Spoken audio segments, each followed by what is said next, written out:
Welcome.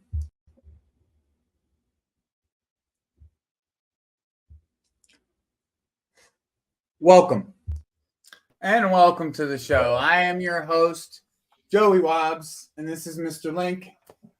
This is episode 10, or episode 9, excuse me, of WabbsLink. We're going to be talking about game week 10. We skipped game week 1, but here we are. I think actually we didn't skip game week 1. We skipped the week that you had the hurricane rolled through. That was the week that we skipped. Yeah, I think it was 8 or 7 or 8. Yeah, but we're gonna talk about our games, what happened in our games over the weekend. We're gonna go over. Link's gonna go over his game from today as well, and then he's gonna talk about his game over the weekend. I'm gonna talk about my game from last week, and then what we have this week. So Link, my G, what's good, brother? How we doing? Oh, I'm doing well. I'm doing well. Happy to be here. Always, it's a pleasure. And right now, I don't want to get too ahead of myself. I'm pretty great. So, Yeah, you usually our weren't too happy at halftime. No, I wasn't. I wasn't, and that's the second game going forward.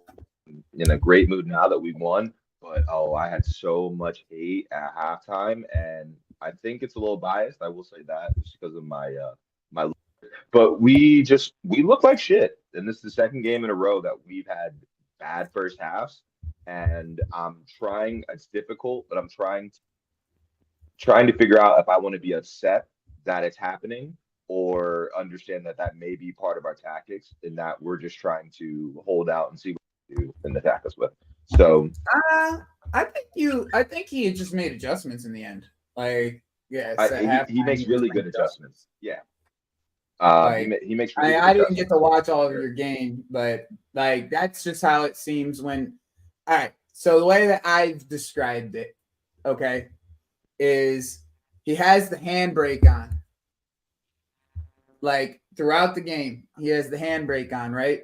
And then he has the ability to turn on that clock mode, which is like it's very gung ho. Everybody's runner, all the midfielders turn into runners. Everybody gets into the more players are in the box. The midfielders are in the box. You only got like one or two guys sitting in the back. Your fullbacks are pushed forward. It's like this clock mode that he's like willing to turn on in moments. And like against Brighton, you saw it specifically again on the Salah goal. Was like him. He turns on they all let go of the leash. Take the handbrake off, and they say run, and everybody just starts to go back to the same like mythology of what Klopp kind of used to portray on how the fullbacks get forward, the high pressing, everybody is a little bit more intense. Now, you know it's coming when Curtis Jones really starts to get forward, or he comes on and starts to get forward if he's coming on at all. Like a lot of the times, that's where like he's like the catalyst to it. He likes to be the presser of the team, pressing from the front, and he's pressing with another person. It's not like it's just him; it's him and another person on top of the striker pressing all at the same time. So I saw the first 2 goals that you guys scored today. I turned your game on at halftime. I saw the first 2 goals.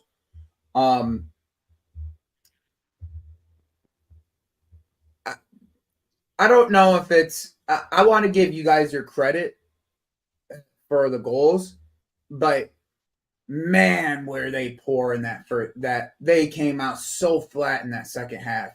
Like Leverkusen came out so flat, and like you guys rose the intensity up, and credit to you guys, you rose the intensity up, and you caught them on two opportunities from when they were playing out from the back, and they struggled playing out from the back with you guys. You know what I mean? The long ball, the Frimpong wasn't available to them. CAA Mafia makes a great point. Back post was open pretty much the entire game.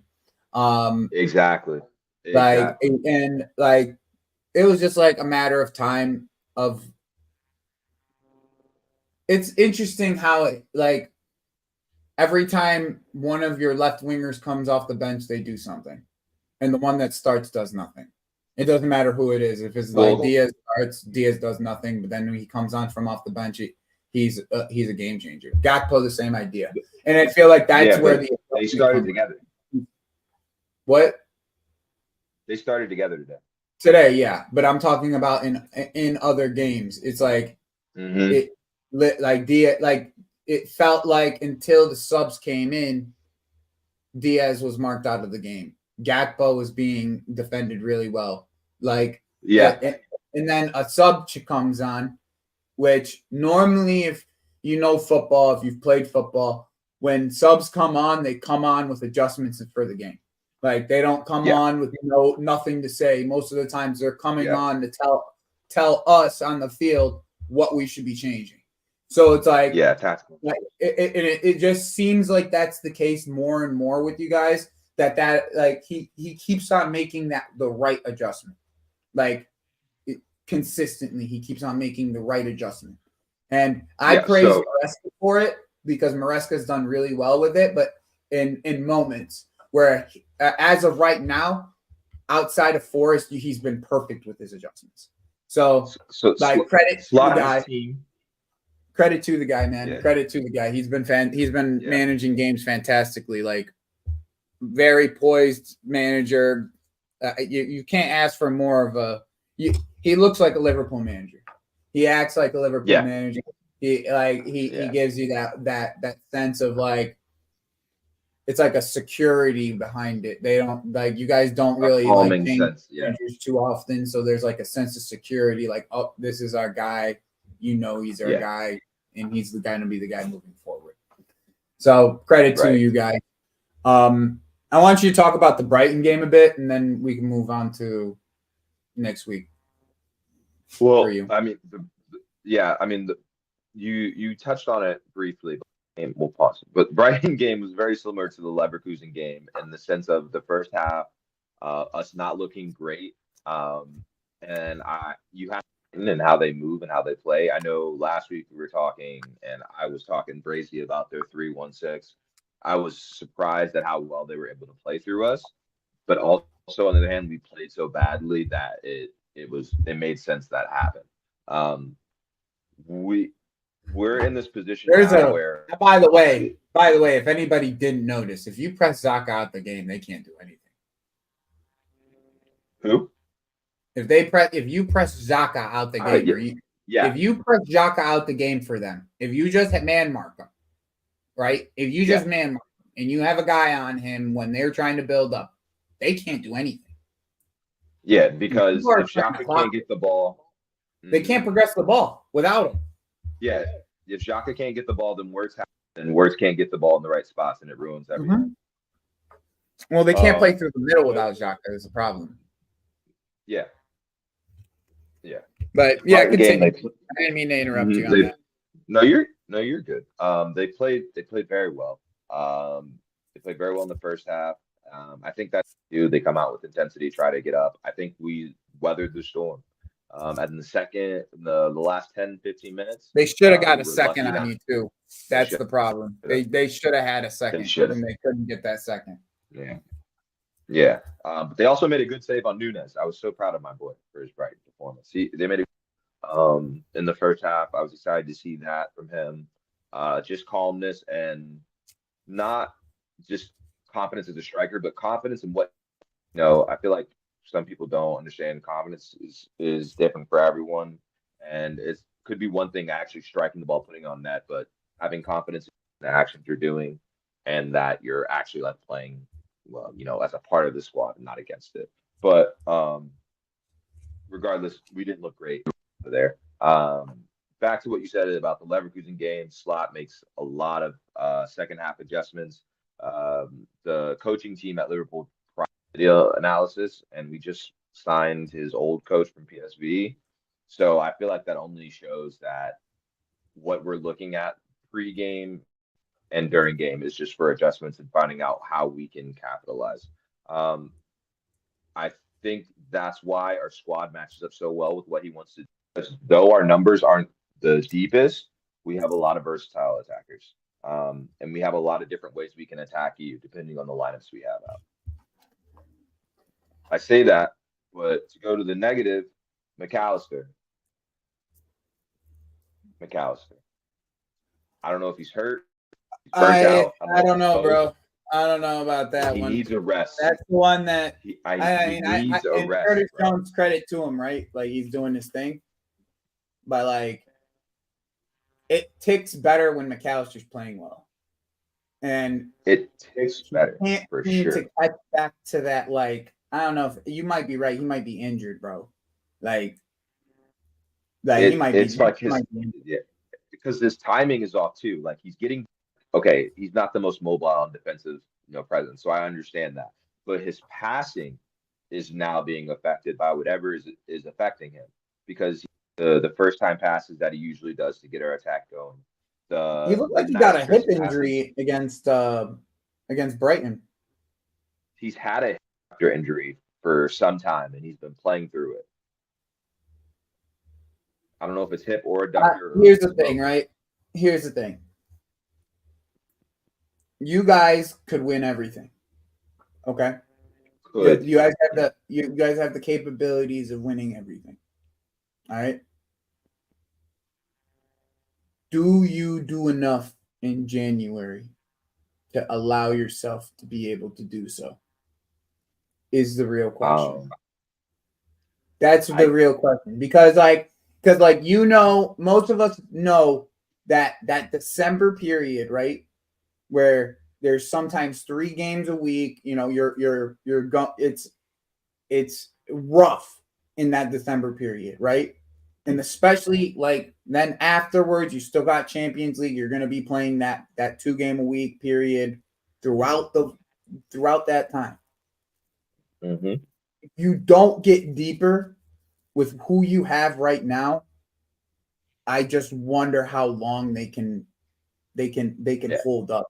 You know what I'm saying? Because I know you want to win everything, but maybe getting out of the Carabao Cup early might be a benefit to you guys. You know what I'm saying? That's the kind of thing that I'm saying. That's the kind of thing I'm saying because you guys could get the double in the Champions League and the Premier League if you guys stay healthy. But that's the whole issue. Like, are you going to put more games, these cup games that are in between that you could get some rest period for some of these players that really probably need it? Are you going to give it to them? Because they still got it. Unless McAllister pulls out an international break, he's not getting time off. Exactly. That's just the plain and simple factor of it. He's not getting time off unless he pulls out an international break, which I would assume he will. But who knows with Argentina? You know how it is with Argentina. Because if you pull out of the Argentina team, you could just lose your spot. Period. Gone. Done. Yeah. Never They'll to say be you seen don't again. love the country. You could never be seen again if you lose. That's what happened to Javier Pastore. He was the starter. He was a starter for forever. He got injured at PSG. Mm-hmm. He lost his spot in Argentina, never to be seen again. Mm-hmm. So it's very possible for this scenario, and it's not like they don't have other midfielders in the Argentinian team. Between Enzo, DePaul, and all the young kids that are Palacios. coming up. Yep. Palacios, fucking the Nico Paz. There's all these young kids that are coming through that they're gonna get their opportunities. You know what I'm saying? So for who do you guys have this weekend? Villa. McAllister won't start against Villa. Huh? McAllister won't start against Villa. I think he's rotating the midfield, prepared for that heavy fixture. We have Villa away. We go to Villa. That's a really tough game. If you were at home, okay, you guys probably handle them. But at Villa Park, check that. At Villa Park, that's a tough game. I think it's at Villa. Don't quote me. Matter of fact, I could look it up. You don't have to pull up the computer. I can look it up.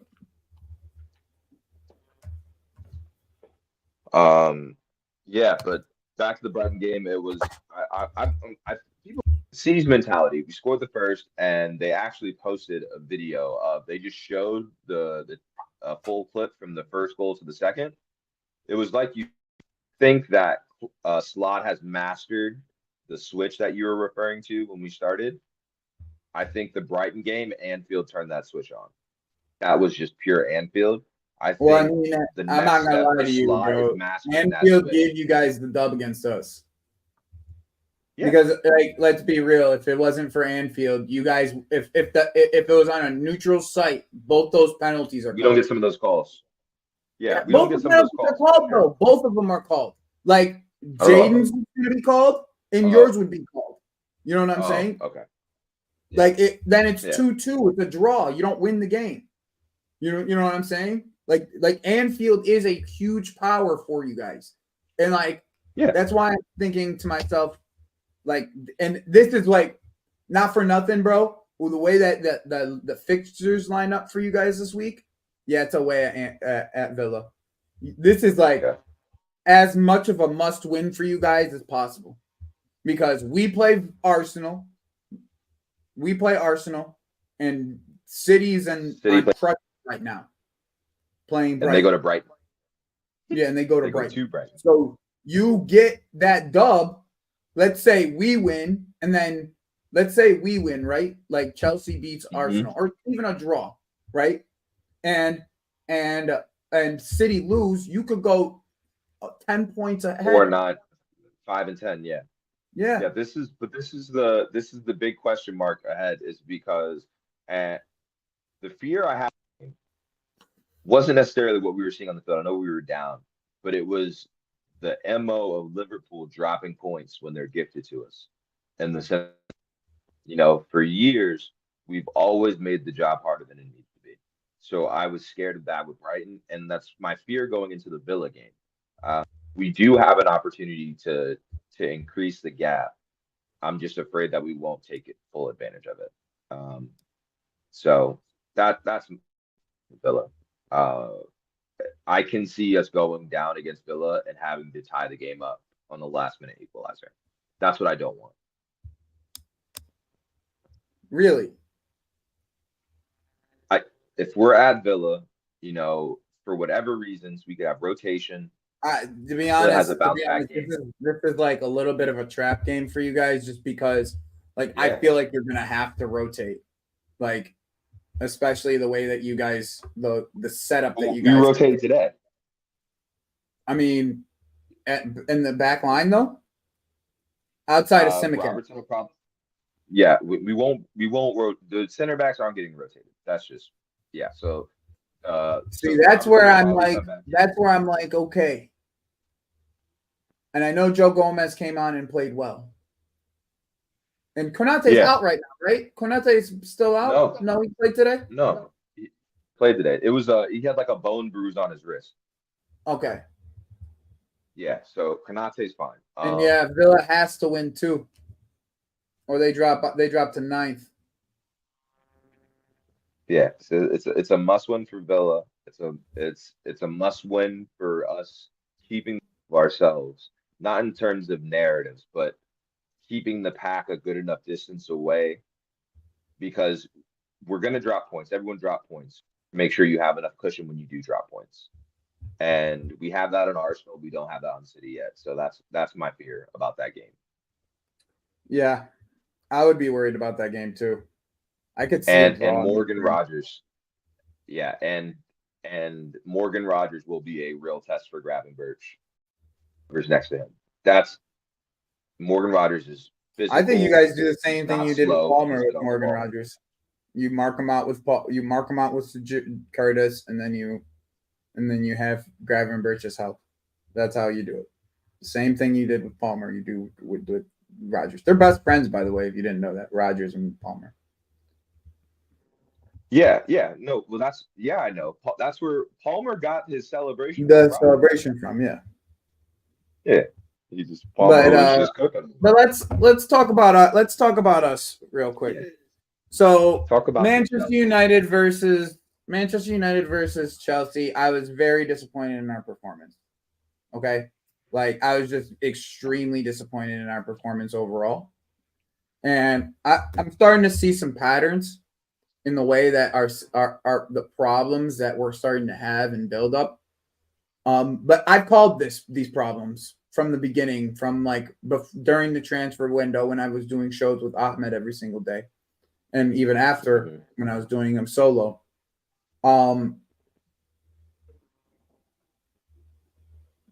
When teams press us, Nico Jackson is legitly,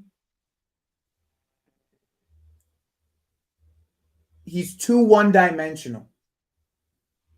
And what I mean by that is when you have when you want to be able to when teams press us, which a lot of teams do now, a lot of teams think, oh, let's press this team. The only way we score on this team is if we cause a mistake, which is true. Most teams don't score on us unless we cause our own mistakes. It's the truth. Yeah. But when you have a striker who can win aerial duels for you and gives you an outlet that allows you to be able to flick on the ball, allows you to be able to do more than pass the ball to his feet. Okay? It gives you it creates a different dimension towards what you're trying to accomplish. Okay? Now it's not necessarily saying that people press us up very high, because when you press us high and you leave us the space, we will kill you. Okay? But when you give us this mid block, okay, and the center backs are at the midway line and they have to go back to the keeper, okay, and the keeper is who we have, okay, his long ball to the wing areas always go out of bounds. His passing to the feet is inconsistent at best.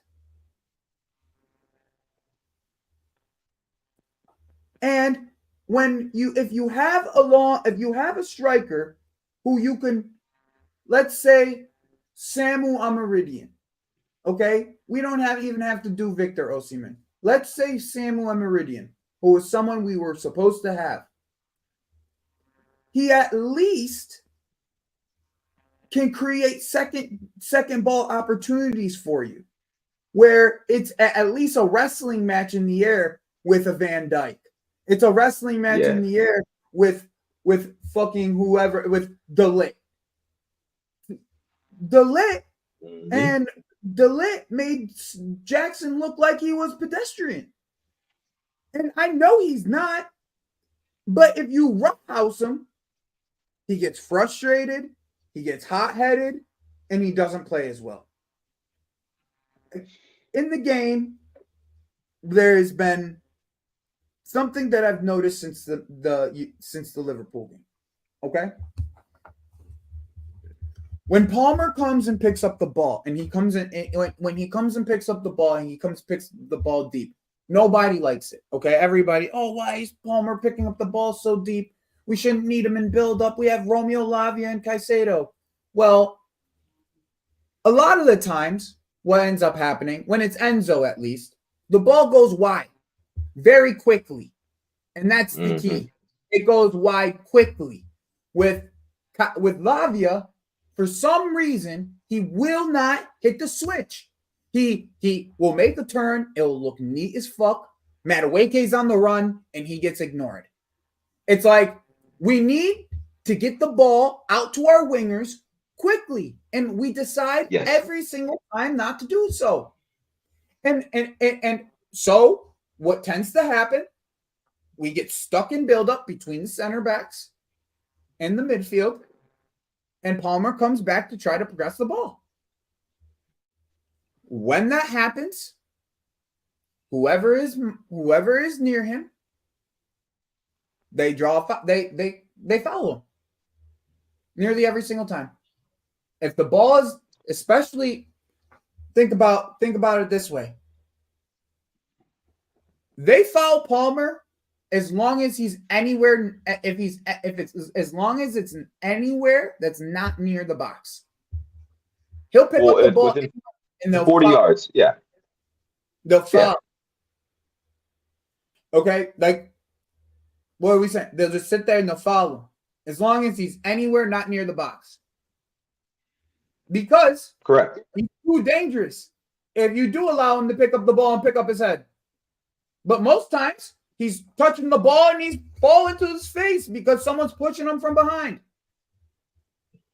And do I? How do I kill Palmer for this? People are saying, "Oh, he's getting locked up." Ugarte locked him up. What did Ugarte do other than make 15 fouls and should have been sent off? Made the yellow when Palmer hit that clean fucking touch that pushed them through the two defenders that everyone's like, oh, the Palmer touch. You know what I'm saying? That one clean touch that he had that pushed them past the defenders. There was a yellow there that Ugarte picked up. He had 5 fucking fouls after the fucking yellow. 5 fouls after a yellow, bro. 5 fouls after a yellow. What am I supposed to say about what is Palmer supposed to do then? 5 fouls after a yellow? The guy's supposed to be off the pitch. After 3, you give him a warning, and then the 3rd, you give him the second yellow and you send him off. I don't give a fuck what he did. You give him the second yellow and you send him off. But we know the inconsistencies of this league. I'm not going to blame it on the referee. Mm-hmm. But I'm also not going to sit there and blame it on Palmer. Okay? I'm not. What I'm going to blame it on is the fact that we can't get our wingers into the game more quickly. We pick up the ball. We want to fiddle with it. How did we score against Brighton? Anybody? We got the ball to the wingers and we got moving in front, got moving across the pitch. How did we score against Newcastle? We got to the wingers and we got the ball up the pitch. What am I saying wrong? And we shouldn't have to rely on the brilliance of Palmer, and I know he can do it. It's not that. It's the fact of the matter is this setup is very similar to your setup, where we should be getting the ball to our wingers on a consistent basis. It doesn't matter if you see the switch and he's making the run, you better fucking hit it. I don't want you fucking looking him off. Because if you look him off, then we're sitting here playing with our fucking nuts.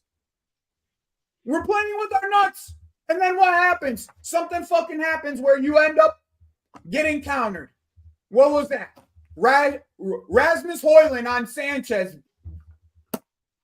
1-on-1. I'm not even going to blame Sanchez. He was actually all right during this game, shot stopping. That fucking moment shouldn't happen. You want to know why? Because we are refusing to pass it to the wingers. No, we'll try to slide one through. No, what happens? The fucking ball gets intercepted by Casemiro. He hits the ball to the fucking wing, and we get scored on. Because we refuse to pass it to the wingers when they have the opportunities. We refuse to get the ball in behind. You know how many times Palmer looked off Neto?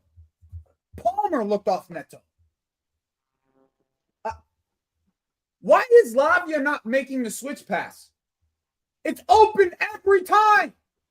There's 15 yards of space. Hit it into the space and have him run into it. Like Enzo does it. He's just too immobile to turn. You can turn. You can pass it. Hit it into the fucking deep space. We got 2 of the fastest wingers in the league, and you want to fucking pass it to their feet. Why? Hit it into some fucking space. It's the same thing over and over. Why? And you know who's the brilliant one? Caicedo. Because he's the one that's looking to get out there. He's the one that's looking to switch it to the other side to Neto.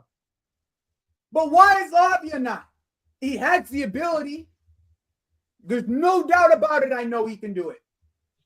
But this is that's what it's going to take, is for you to be a little bit more, just have some more balls about you. Have some more balls about you. Because if you, Lavia, cannot make those types of passes, that's what's holding us back. We need the ball to get to the wing. Every single time it's like, why is Nani out of the game? Why are wingers not out of the game? Because we never switch it. We're always trying to pass it in between the lines when we can hit it into a wide space and it's one-on-one. Why don't we get one-on-one more? We did it in the first half of the first 5 games. The last 5 games, we've decided not to hit it to those areas. That's what I'm telling. That's the fucking truth. In the last 5 games, we've looked 5 times worse than we've looked in the first 5 games. Why? Because we're not trying to hit the ball to the wide areas. We weren't Palmer reliant in those games. We were winger reliant. We were Jadon Sancho taking people one-on-one. We were Nani Madueke taking people one-on-one. We were Neto taking people one-on-one. Mudryk was taking people one-on-one. We had one-on-one opportunities. The system creates one-on-one opportunities. If you do not pass the ball to those people, we will not create as many opportunities. Plain and simple. It's not rocket science. There are most creative players, and you decide, I know Palmer, bro. I know how good Palmer is, but we just keep on trying to get the ball into him. And he's getting man marked across the pitch. So instead of having him running at our goal, have him run at their goal while they're having the ball, while they're man marking him. And that's like, you have this going on where it's like, I feel like I've seen this in preseason too, where it's Maresca forcefully telling them he wants to play the combinations between your striker and your 10. But like you said, Palmer's having to drop deep and wide to get the ball. So that can't happen. But then he's telling them not to play the ball out wide. The thing is, if you got the ball to your wingers, and I know you know this, but I want to say this for the show, Palmer would be free more to get the ball and be in the final third and score these goals and get us. But no one's getting the ball to these wingers, so there's no space until the end of the progression. Exactly. He shouldn't. He doesn't even have to. Palmer is like your tactics should have Palmer only touch the ball in the final third because he's so legal there. Like, I know he can play long balls, I know he can play through balls, but he's so final third and making final balls that he should only need to be doing it there. Like, you get what I'm saying? I mean, guys, like Nani is a. I said this on Ziad's stream earlier. Nani is the type of winger that you cannot give him 1 or 2 opportunities to run at his man. Nani runs at players with the understanding of where they move. Okay, so if he gets the opportunity to run at you. See, I was a fullback. I had to deal with guys like this. So what happens is a guy's going to run at you, right? And he's going to realize how you move and when you take your steps or when you take your touches, where you move. So it's not going to be the first time they beat you. It's not going to be the second time they beat you. It's going to be the 3rd or the 4th or the 5th because they're going to understand, at this moment, he's going to move. So I'm going to move the ball away from him as soon as he takes that wide step and go inside. You can't give him 1 or 2 opportunities to run at his player and think he's going to be special. He's not that type of player. He's not. He's not. Esteval is. If you gave Esteval those same 1, 2 opportunities, he's going to run at the player and he's going to create something because that's the type of player he is. Okay, Neto is that kind of player too. You don't need Neto to get the ball. Neto was marked out of the game the entire first half. He was playing. Second half was still playing. The second half he was brilliant. They couldn't touch him. Dallo couldn't touch him on that side. He couldn't touch him.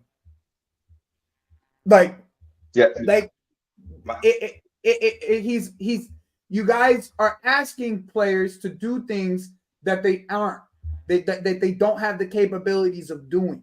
It's just the nature. At this current state, I think Nani has the potential to be more effective to where it's every three he's beating his man, you know.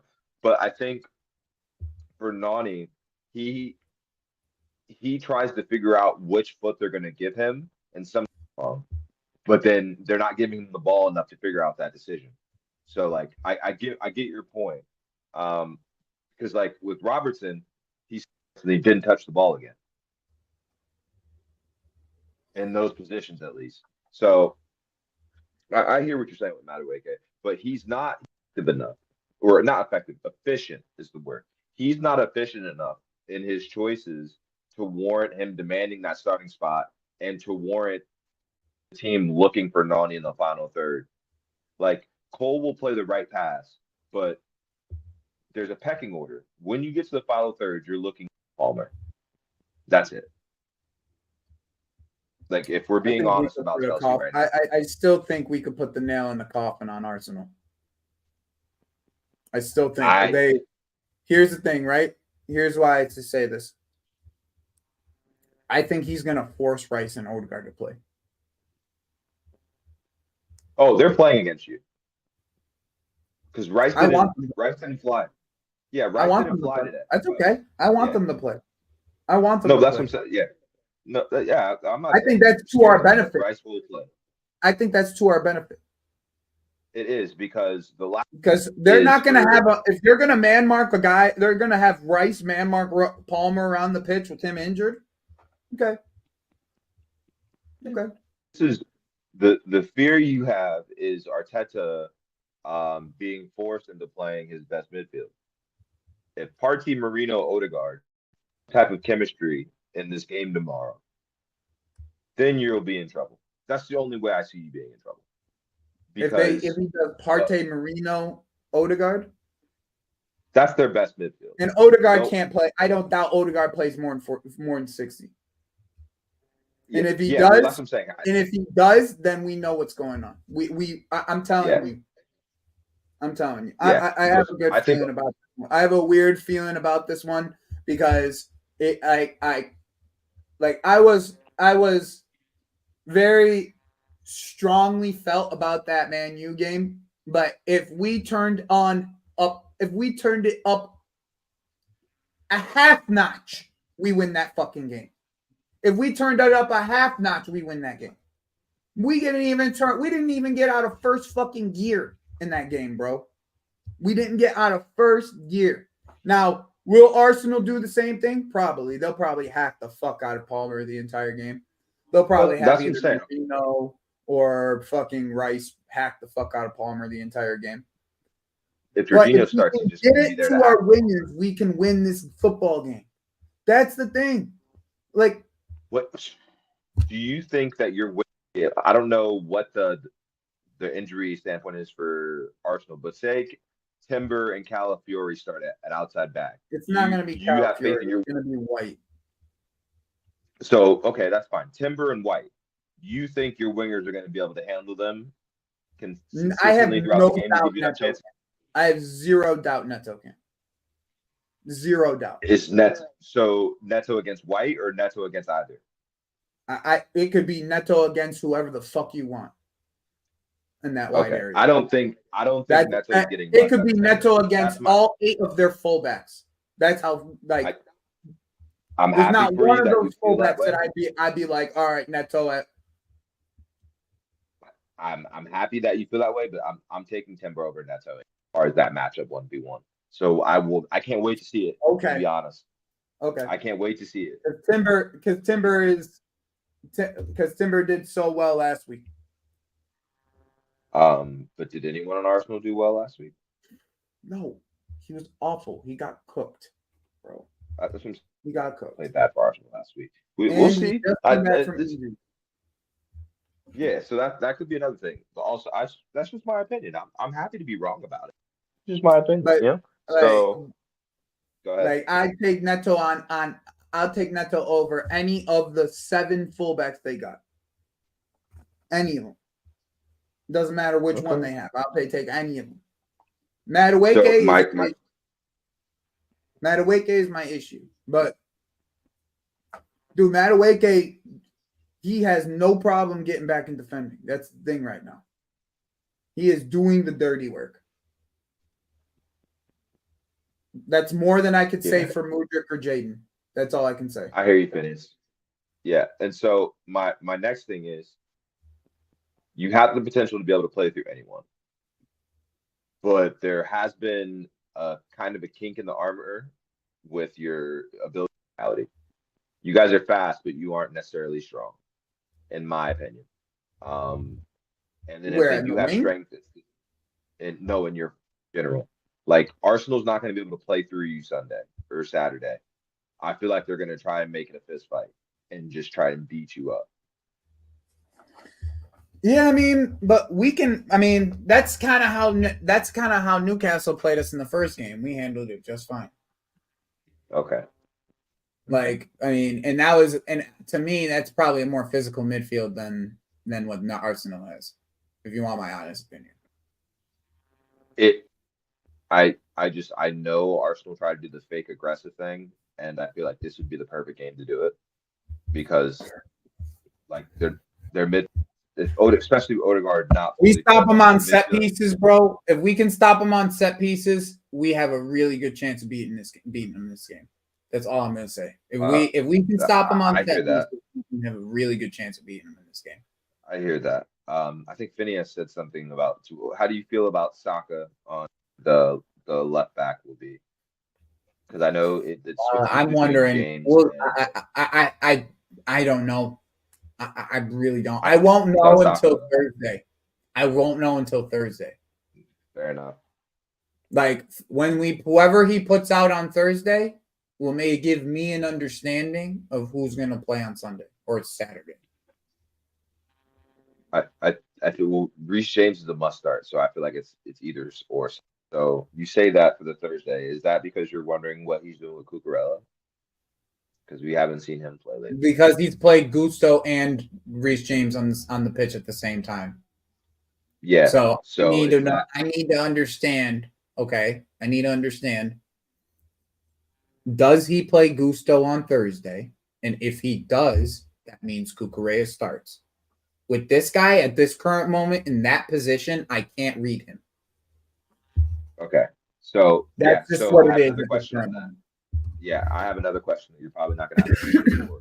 Do you feel as if there's a certain pecking order, no matter which side you're playing, other than Vega, as far as like depth chart, or is it it's a tactic thing where he knows not to play Cucurella and James together? Neither of them are blessed with necessarily blistering pace. So it's not necessarily Cucurella and James is the issue. It's really James's fitness is the biggest issue behind all this. So let me explain it for you so you have an understanding, just so because you understand the technical. No. Let me explain why he's doing Gusto and James at the same time. Obviously,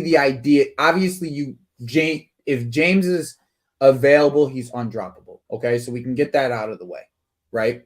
Yeah. Levi Colwell struggles defending wide areas. We saw that last year when he was playing left back. Okay, we can get that out of the way. So we can't have Levi Colwell play that left-sided center back. All right.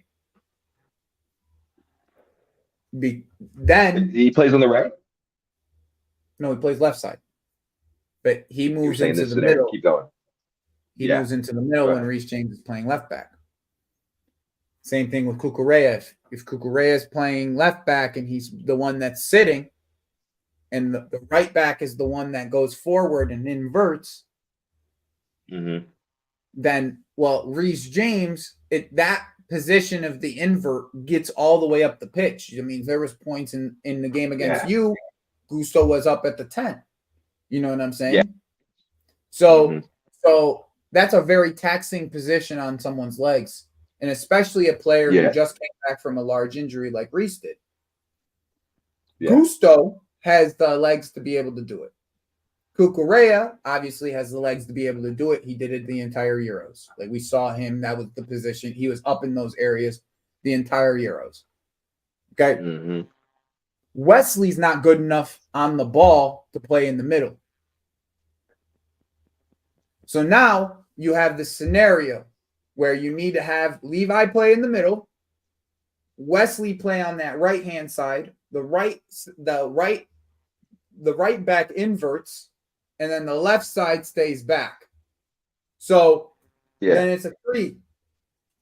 What we've been doing is playing Reece James in that back left-sided center back. Yeah. Okay. Which obviously is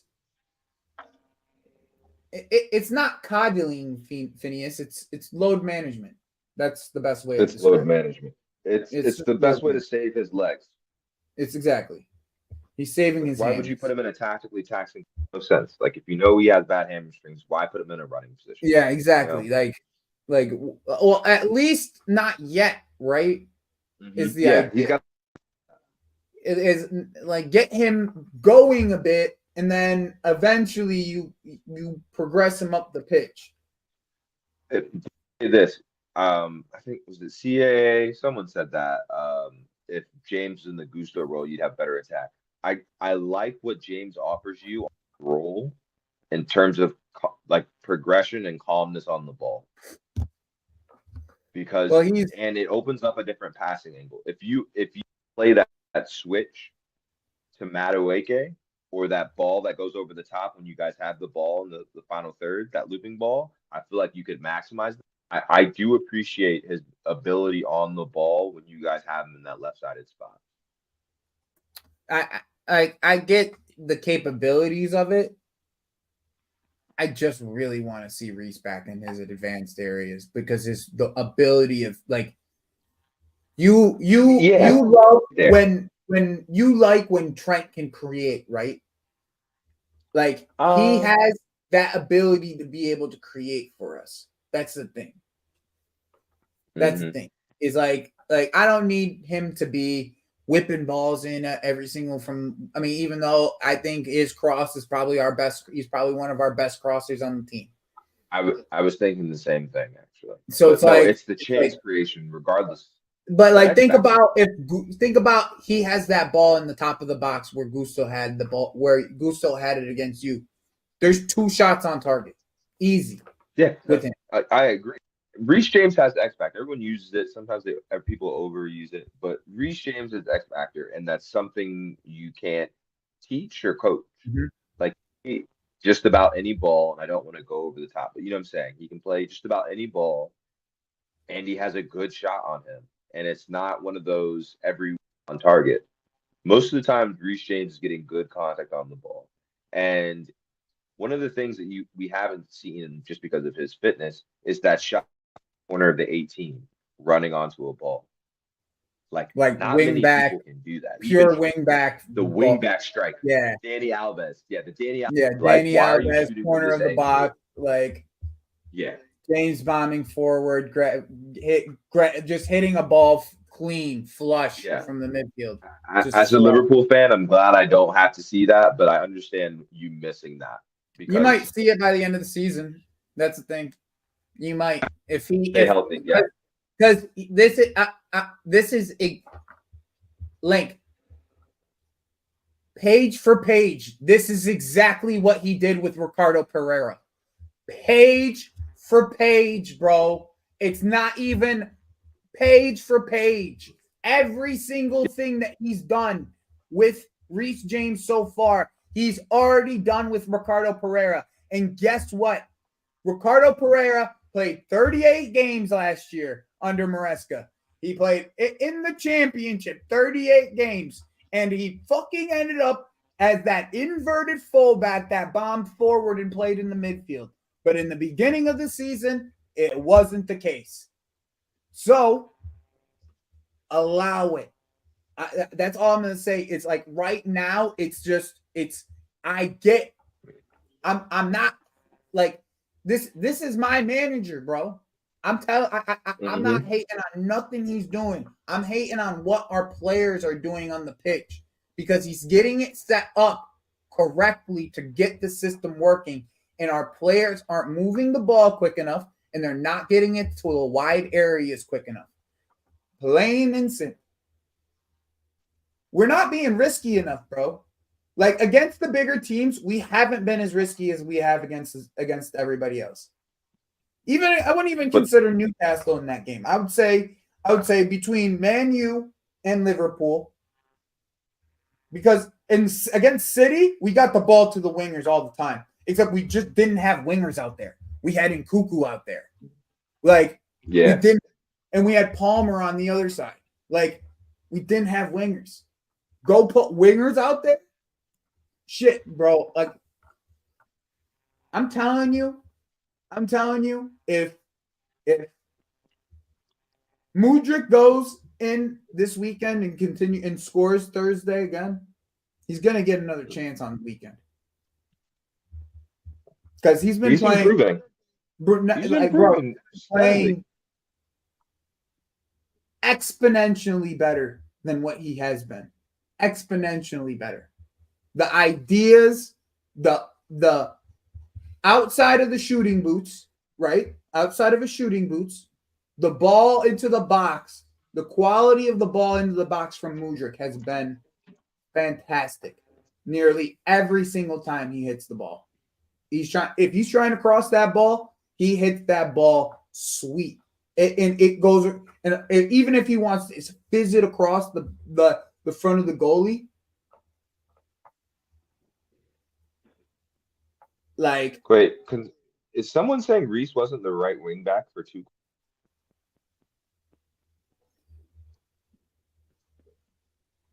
Okay, sorry that.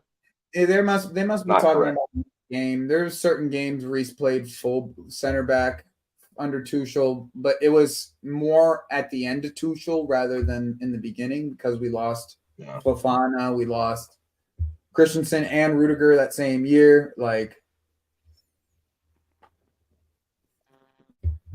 yeah, I feel that. So sorry to cut you off. I know you were. I'm gonna have to go here in a bit, anyways. But yeah, predictions. Yeah, I'm going 2-1 Chelsea, as like just putting my chest out, but it's probably going to be a 1-1. Okay. Thank you for saying that, so I can do both. So chest out, we win 2-0. If I'm being scared, I can see a 2-2, a late equalizer needed for us to get out. But we'll see. I hope I'm wrong. The Duran special. Yeah. Well, yeah. So it's 1-0. And he caught you last year too. I remember that he caught you last year too. He had 2 on you last year too.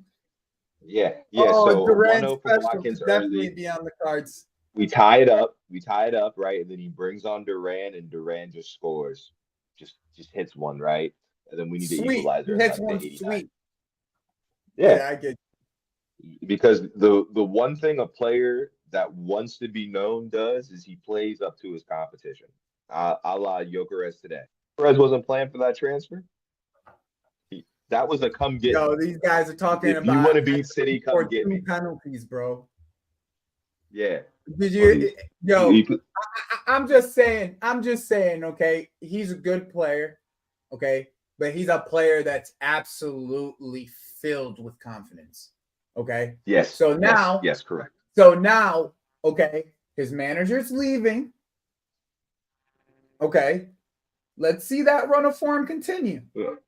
But this is what I would love. What I would love is that the form continues, and then that toxic fan base swallows him up whole.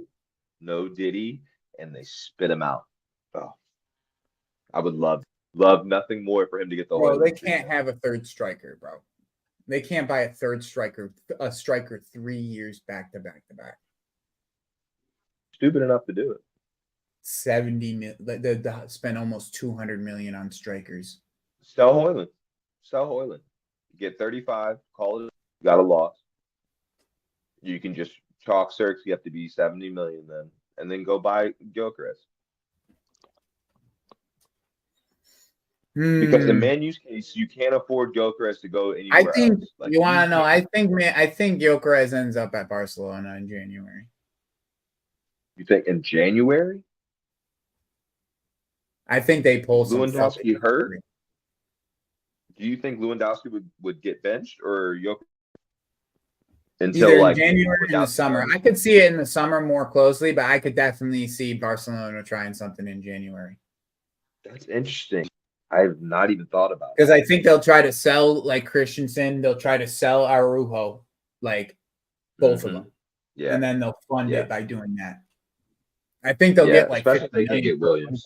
from someone. Yeah, no, I hear you.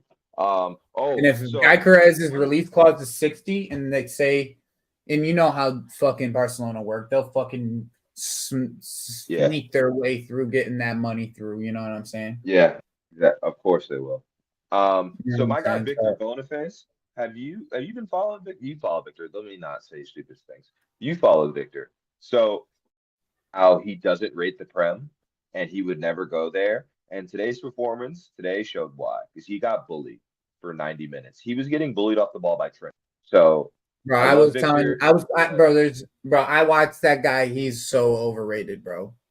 So overrated. These guys, they make I love him. just so overrated, though, bro. He can stay in that league and I be one of the best strikers in that yeah, league forever. he's the Lukaku of the Bundesliga. If I'm being But realistic, he is one of them that are just like is so overrated, bro. Like you're just sitting here and just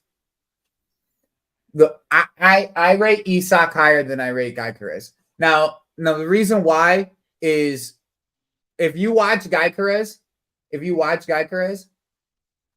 if the ball is this way, right? If you have him like this and he's face to face with you, I can defend it. When the ball is when the ball is to the back, that's when he's most dangerous. if Because he you're can turn facing on you. your goal, trying to defend, yeah. But if you're to the And if side you're of side him, to side with him, it's that's when over. he's dangerous. You hmm get him in. If Once he you gets get you here, him here, he's nothing, bro. well, He's below he's a average. push by. And you He's a push and by the merchant. best way to when you watch him, go watch him when the ball gets moved to the ball gets hit over to the wing and he has to go pick it up. Watch what happens. Nothing. Nothing. You know what? You know what? You Nothing. know what he turns into? He turns into Darwin Núñez because he has some confidence in his ability to beat his man, but it's not technically sound enough to do anything. And Awkward the push, passing and isn't if good you can enough for get you it, to be able to get the ball across either. So it's like yeah, there's not where with Isak, I know he can beat his man. I know he can get to the wide area, and I know he can whip a ball. yeah, He can create and for others on top of scoring for himself. and That's it's the why I way. say Isak is the better player. Yeah, no, it's the way he beats his man because too often people just say, "Oh, well, he beats his man." Then he beats his man and does what? Isak will still have close control of the ball to be able to make a decision after. Whereas the Dokus, the Jokeres, unless they have open I space, want you to think about it for a to beat second. that man. The way that Brighton play football, you think that would slide in a Brighton system? Who? The way Brighton play football, okay, over the last, Yeah. the Potter No, era to that's why they the sold him. Zerbi era, you think that would have That's slid? why they. No, that's why they sold him. He is not a Graham There Potter is striker by reasons no to means. everything, my friend. There is Yeah, reasons but that's to why. everything. Reasons to There's reasons why he was a championship striker Yep. because physicality reigns supreme in the championship. It raises. What happens? The physicality raises in the championship. The technicality drops. Yeah, What has historically worked in the Portuguese league? pace and raw athleticism. Physicality. So on that note, you guys can see where I'm going with this. Okay. You can see Today, he got 2 penalties. He tried to chip the goalkeeper 3 different times, and he got one of them off.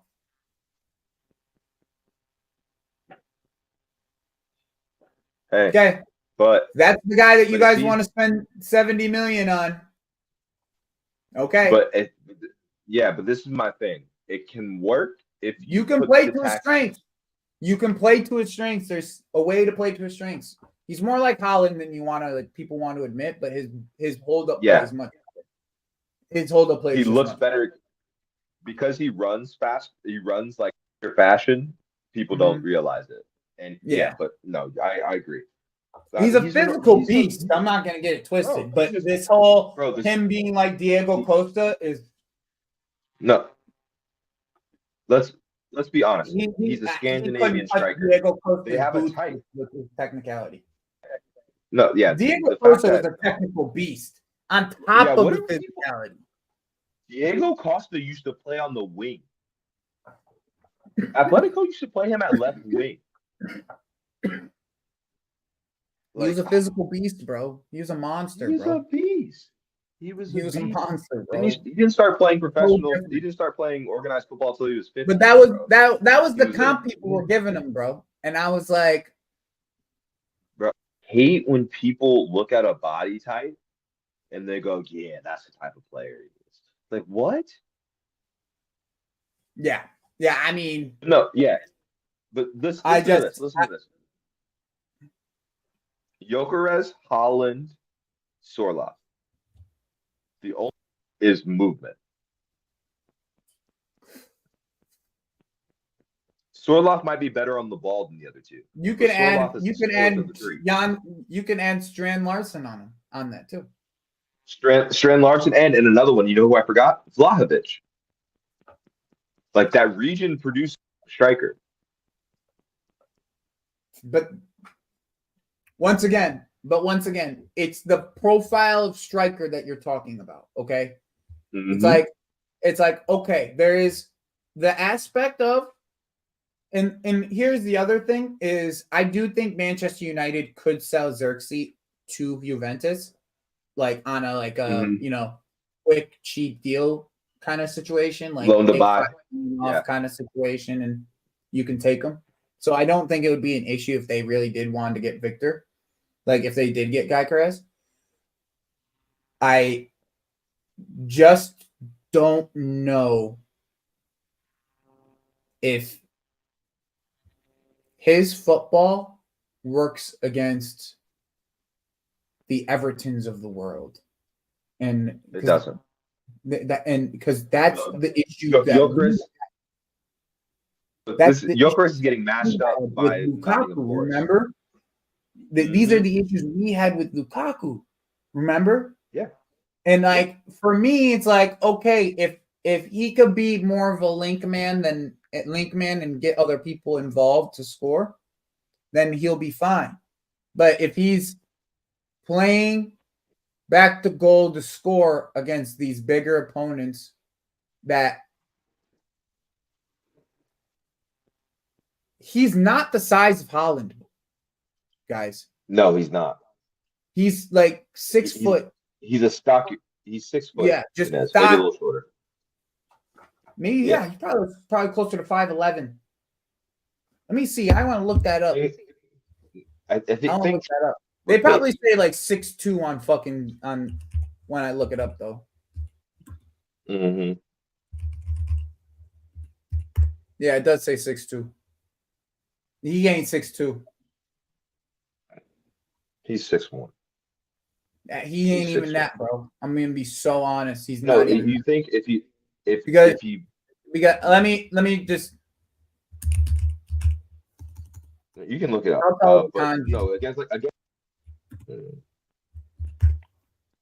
Yeah, bro. There's no fucking way.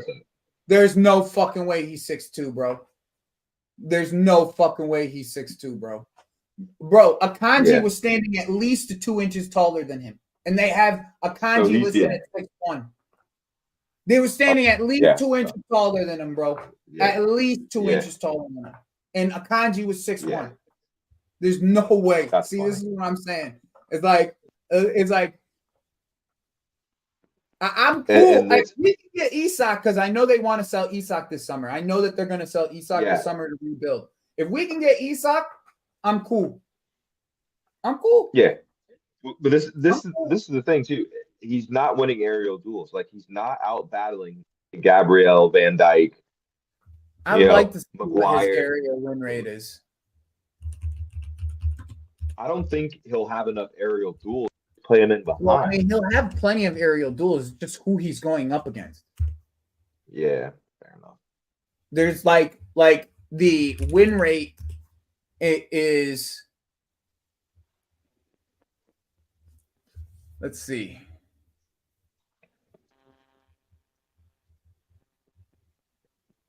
Yeah, aerial duels won 40%. Yeah, there we go. See, 6-2 though, right? Okay. Yeah, 6-2. And this is the thing. Like he comes up against the Forest, he's not doing any. Murillo is keeping him in his pocket the entire game. Duran just got a new contract, Mafia. He ain't going nowhere. Yeah, unless you pay. I don't want money for Durant. Yeah, you're gonna get. You can bet. You could probably get Isak for around the same price. Exactly. Like I said, 70 million. You could probably get Isak for next year, in my opinion. Yeah, you know what I do? I do a deal with Newcastle where they take fucking Nani and we take Isak because they wanted Nani next year and we don't actually need Nani next year. That's what I should do. That's what I'd do. I mean, that's what I'll do. But I mean, that's a very American concept. But like, teams don't do that. Like, help both each other out. Goalie just won everything. He just won. He spent the money and won it all. He don't care about nothing. Now he only got one project that he needs to think about. Yeah, fact. He already got he already won his title with the Dodgers. Now go get us. He got a non-COVID title. Now go fucking get us a title. Yeah. But I got Nani and Dasasi for Isak. There you go. That's them both. Not a bad deal. We'll sprinkle in like 20 and Dasasi make it a FIFA 20. deal. Yeah, 20. Yeah, Nani and Dasasi plus. They can't say no to that. But I gotta get out of here. No to that. You just rebuilt your team right there, bro. Mm-hmm. They got Liverpool in 36. And Clear Lake's going. Oh yeah, and Clear Lake's part owners of the Commanders too.